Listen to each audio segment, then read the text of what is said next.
Finding refractive index of prism. So I have drawn 4 equilateral triangle by the base of the prism, and I have drawn a normal at point M, which is perpendicular to PQ. I have drawn incident rays at 30 degrees, 40 degrees, 50 degrees and 60 degrees.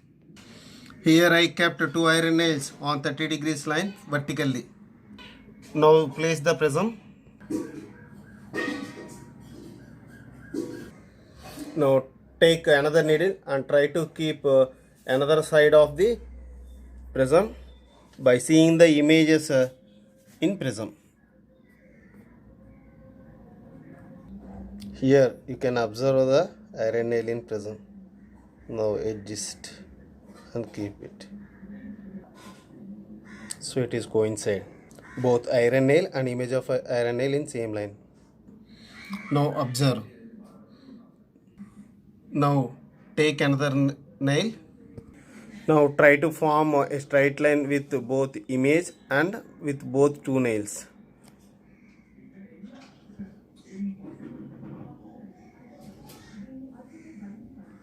Now both nails and image at same line. Observe this. This is incident ray. This is the path of emergent ray.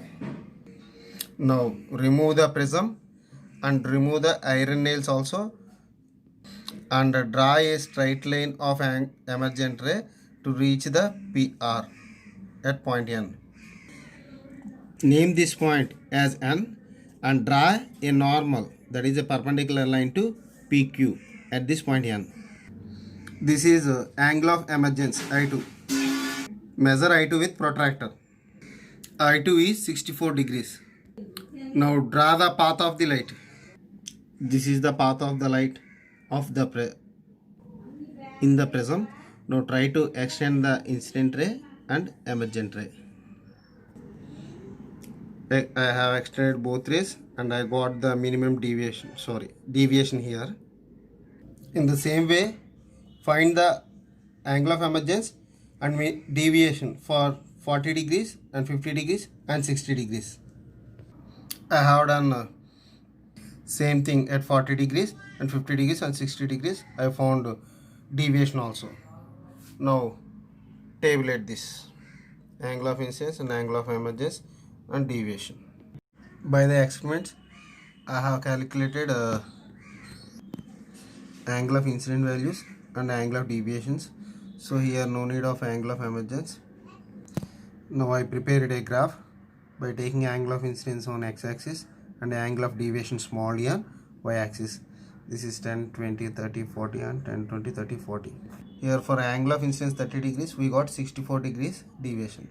So at 30 degrees we got angular deviation 60 degrees. At 40 degrees incidence we got 36 degrees deviation. So at 40 degrees incidence we got 36 degrees deviation. Here for angle of incidence 50 degrees and we got angle of deviation 51 degrees. So here angle of incidence 50 degrees, we got angle of deviation 51 degrees. By joining these points we can get a parabola, and I have drawn a tangent to this parabola. Finally we got a minimum deviation at 36 degrees. But angle of the prism is 60 degrees, which is an equilateral triangle. I measured it, which is 60 degrees.